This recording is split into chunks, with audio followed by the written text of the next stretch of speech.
2022년 10월 27일 목요일 요한복음 11장 1절에서 57절. 나사로라고 하는 사람이 병이 들었습니다.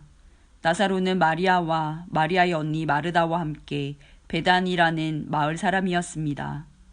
마리아는 주님께 향유를 붓고 자기의 머리카락으로 주님의 발을 씻어 주었던 바로 그 여인입니다. 마리아의 오빠 나사로가 병이 든 것입니다. 나사로의 여동생 마리아와 마르다는 예수님께 사람을 보내 주님께서 사랑하시는 이가 병이 들었습니다라고 전했습니다. 예수님께서 이 말을 듣고 말씀하셨습니다. 이 병은 죽게 될 병이 아니라 하나님의 영광을 위한 것이다. 이 병으로 말미암아 하나님의 아들이 영광을 얻을 것이다. 예수님께서는 마르다와 마리아 그리고 오빠 나사로를 사랑하셨습니다. 하지만 예수님께서는 나사로가 병들었다는 말을 듣고도 지금 계신 곳에서 이틀을 더 지내셨습니다. 이틀 후 예수님께서는 제자들에게 다시 유대 땅으로 가자고 말씀하셨습니다. 제자들이 예수님께 말했습니다. 하지만 선생님, 방금 전에 유대인들이 주님을 돌로 쳐 죽이려고 하였는데 다시 그곳으로 가려고 하십니까? 예수님께서 대답하셨습니다. 하루 중 낮이 12시간이나 되지 않느냐.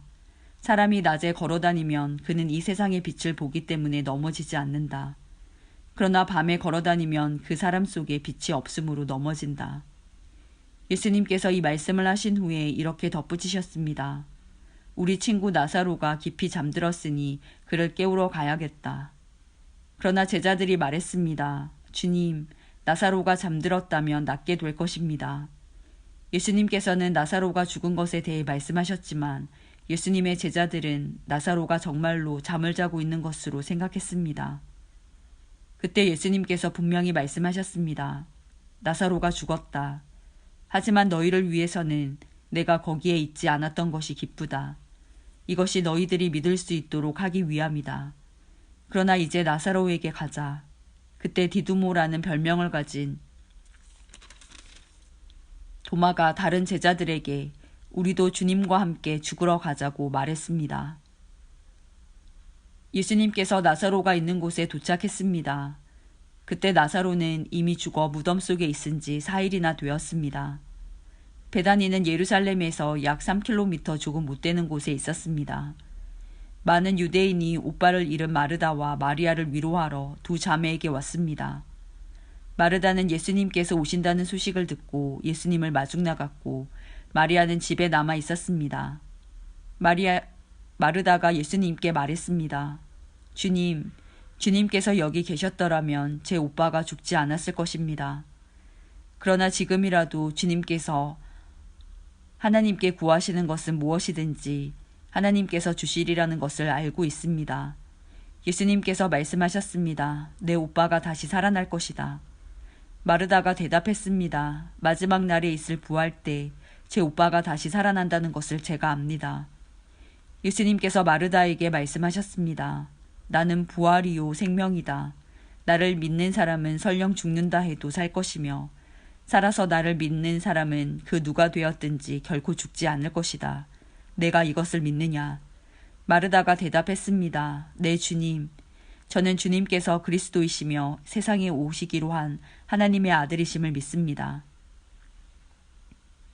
마르다는 이 말을 하고는 집으로 돌아갔습니다. 마르다가 마리아를 따로 불러내 말했습니다. 선생님이 여기 오셔서 너를 찾으셔. 마리아는 이 말을 듣자마자 바로 일어나 예수님께로 갔습니다. 예수님께서는 마을로 들어오지 않으시고 그때까지 줄곧 마르다를 만났던 곳에 계셨습니다. 마리아와 함께 집에 있으면서 마리아를 위로하던 유대인들은 마리아가 일어나 황급히 나가는 것을 보았습니다. 그들은 마리아의 뒤를 따라 나오면서 마리아가 통곡하러 무덤에 가는 것이라고 생각했습니다. 마리아는 예수님께서 계신 곳으로 갔습니다. 마리아는 예수님을 보자 그의 발 아래 엎드려 이렇게 말했습니다. 주님께서 여기 계셨더라면 저희 오빠가 죽지 않았을 것입니다. 예수님께서 마리아와 마리아의 뒤를 따라온 유대인들이 우는 것을 보셨습니다. 예수님의 마음은 격한 감정이 들면서 몹시 아프셨습니다. 예수님께서 말씀하셨습니다. 나사로를 어디에 두었느냐? 그들이 대답했습니다. 와서 보십시오, 주님. 그러자 예수님께서 눈물을 흘리셨습니다. 그것을 보고 유대인들이 말했습니다. 예수님께서 나사로를 얼마나 사랑하였는가 보아라. 그러나 그들 중에는 앞 못 보는 사람의 눈도 뜨게 한 사람이 나사로가 죽지 않게 할 수는 없었나 라고 말하는 사람도 있었습니다. 예수님께서는 몹시 아픈 마음으로 무덤에 가셨습니다. 그 무덤은 입구를 커다란 돌로 막은 굴이었습니다. 예수님께서 돌을 옮겨 놓으라고 말씀하셨습니다. 죽은 나사로의 여동생 마르다가 예수님께 말씀드렸습니다. 주님, 오빠가 죽어 무덤에 있은 지 이미 4일이나 되어 냄새가 심하게 납니다. 예수님께서 마르다에게 말씀하셨습니다. 내가 믿으면 하나님의 영광을 볼 것이라고 내가 너에게 말하지 않았느냐. 그래서 사람들이 입구에서 돌을 옮겨 놓았습니다. 그때 예수님께서는 고개를 들어 하늘을 보시며 말씀하셨습니다. 아버지, 지금까지 제 말을 들어주셔서 감사합니다. 아버지께서는 언제나 제 말을 들으시는 줄을 제가 압니다. 그러나 저는 주위에 있는 이 사람들을 위하여 그들이 아버지께서 저를 보내셨음을 믿게 하기 위하여 이 말을 한 것입니다. 예수님께서는 이 말씀을 하신 후 큰 소리로 말씀하셨습니다. 나사로야, 나오너라. 죽은 사람이 밖으로 나왔습니다. 그의 손과 발은 천으로 감겨져 있었으며 얼굴도 천으로 둘러싸여 있었습니다. 예수님께서는 사람들에게 천을 풀어주어 다니게 하여라 하고 말씀하셨습니다. 마리아에게 조문하러 왔던 유대인들은 예수님께서 하신 일을 보고는 그분을 믿었습니다. 그러나 그들 중 어떤 유대인들은 바리새인들에게 가서 예수님께서 하신 일을 일러 바쳤습니다. 그러자 대제사장들과 바리새인들은 산헤드린을 열어 의견을 물었습니다. 어떻게 하면 좋겠습니까? 이 사람은 많은 표적을 행하고 있습니다. 만일 우리가 이 사람이 하는 대로 계속 내버려 둔다면 모든 사람이 그를 믿을 것입니다. 그러면 로마 사람들이 와서 우리 땅과 민족을 모두 빼앗아 버릴 것입니다. 그들 중에 가야바라는 한 사람이 있었습니다. 가야바는 그의 대제사장이었습니다. 가야바가 이렇게 말했습니다. 여러분들은 아무것도 모르시는군요. 민족 전체가 멸망당하는 것보다는 한 사람이 백성을 위하여 죽는 것이 더 낫다는 사실을 깨닫지 못하십니까? 이 말은 가야바가 스스로 한 말이 아니었습니다. 그는 그의 대제사장이었으므로 예수님께서 유대민족을 위해 죽게 될 것을 예언한 것이었습니다. 가야바는 예수님께서 유대민족만이 아니라 사방에 흩어져 있는 하나님의 자녀들을 하나로 만들기 위해 죽으실 것을 예언한 것입니다. 그날 이후 유대의 지도자들은 예수님을 죽일 계획을 세우기 시작했습니다. 예수님께서는 더 이상 유대인들이 있는 곳에 공공연히 다니지 않으셨습니다. 예수님께서는 그곳을 떠나 광야 근처에 있는 에브라임이라는 마을로 가서 제자들과 함께 거기서 지내셨습니다. 유대인의 명절인 유월절이 가까이 다가왔습니다. 유월절이 되기도 전에 많은 사람들이 자신을 깨끗하게 하기 위해 시골에서 예루살렘으로 올라왔습니다. 사람들은 부지런히 예수님을 찾았습니다. 그들은 성전들에 서서 서로 물었습니다. 당신들 생각은 어떻소? 그분이 명절에 안 오시지는 않겠지요. 그러나 대제사장들과 바리새인들은 누구든지 예수님께서 계신 곳을 알기만 하면 반드시 자기들에게 알려야 한다고 명령을 내렸습니다. 그것은 예수님을 체포하기 위해서였습니다.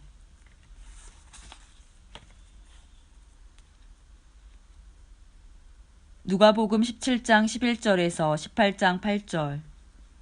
예수님께서 예루살렘으로 가시는 길에 사마리아와 갈릴리 사이를 지나시게 되었습니다. 예수님께서 어떤 마을에 들어가시다가 10사람이 문둥병 환자를 만났습니다.